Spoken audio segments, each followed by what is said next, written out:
संगमेश्वर तालुक्यातील रत्नागिरी कोल्हापूर महामार्गावरील आंबा घाटात रस्त्याला तडे जाऊन रस्ता खचल्याने वाहतुकीचा प्रश्न गंभीर झाला आहे। यापूर्वी अवजड वाहतूक बंद करण्यात आली होती। आता कोल्हापूरकडून आंबाघाट मार्गे ये-जा करणारे एसटी बस वाहतूकही पूर्णपणे बंद करण्यात आल्याचे समोर येत आहे।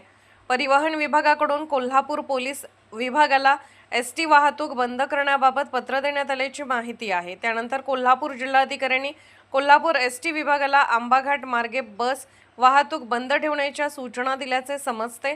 एसटी बस ही अवजड वाहनांच्या श्रेणीत येत असल्याने सुरक्षेच्या दृष्टीने हा निर्णय घेण्यात आल्याचे सांगण्यात येत आहे। अणुस्कुरा घाट हा पर्यायी मार्ग आंबा घाटातील वाहतूक बंद झाल्याने पर्यायी मार्ग म्हणून अणुस्कुरा घाटाचा वापर करण्याच्या सूचना देण्यात आल्या आहेत।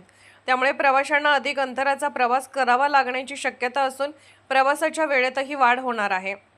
दरम्यान कोल्हापूर विभागाला सूचना देण्यात आल्या असल्या तरी रत्नागिरी एसटी विभागाला अद्याप तशा सूचना मिळालेल्या नसल्याची माहिती समोर येत आहे।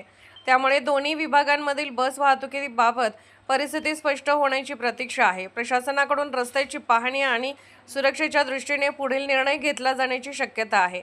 रत्नागिरी प्रतिनिधी मंगेश सावंत, लोकसंदेश न्यूज।